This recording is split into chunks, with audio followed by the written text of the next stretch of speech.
Okay, this wasn't planned, but I feel really cool to do it. But so that all the people who are just in a space in their life where they feel like it's too hard and God's not with them and they're trying but nothing's working out, it's made me really think about the Bible and all the stories that we know from the Bible. So I'm tearing up.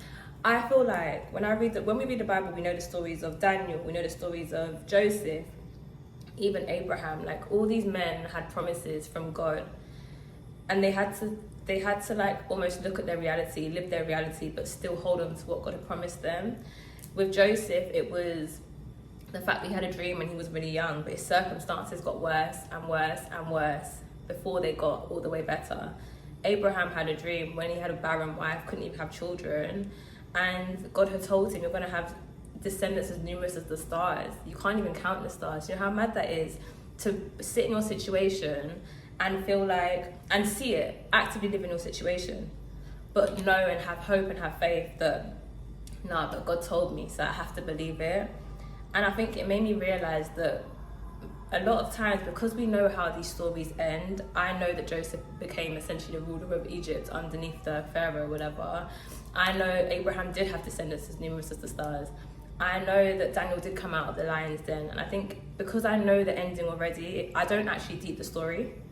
But think about it in a situation where you are Joseph and you're in prison and you still love God and your character's still maintained, or you are Daniel and you're going into that lion's den thinking, listen, I don't know how this is going to end, but I trust God. And I think it's just that. It's like, that's kind of what I want to bring to you, is there's going to be seasons in our life. I'm in my season now where it feels like my circumstance and my reality is almost going to dictate, it could dictate how I think about this season. It's horrible and I hate it. But the Bible proves time and time again that God always brings people through. Like, he's in this, he's got me.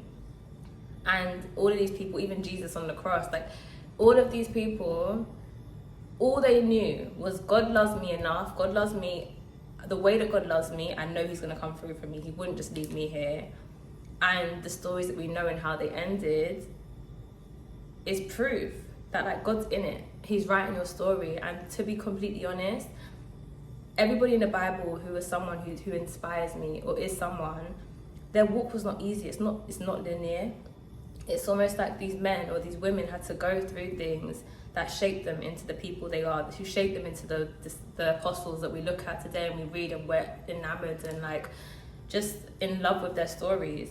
So my encouragement to you and to myself is that like, this could be our Joseph season where we're sitting in the jail cell and all we have to hold on to is the fact that God's got us, God's going to come through for us. This could be our Daniel situation where you're about to go into something and you don't know how it's going to end, but just know your circumstances do not dictate what God's going to do or what God can do. If anything, that's the beauty of God, is that your circumstances are almost confirmation that God is going to come through for you. Because it's like, if my life was good and easy peasy and great, I don't need God to come in and save me or step in. But when my situation's looking like something I can't even like fathom, that's when I know God's in it. And sometimes he has to mess up your life a little bit in the natural to take you to the next level where he wants you. So that's just my little encouragement to you guys and to myself. And as I do feel called to make these sort of videos, like, I will for sure, because it helps me and hopefully it helps you too. Bye.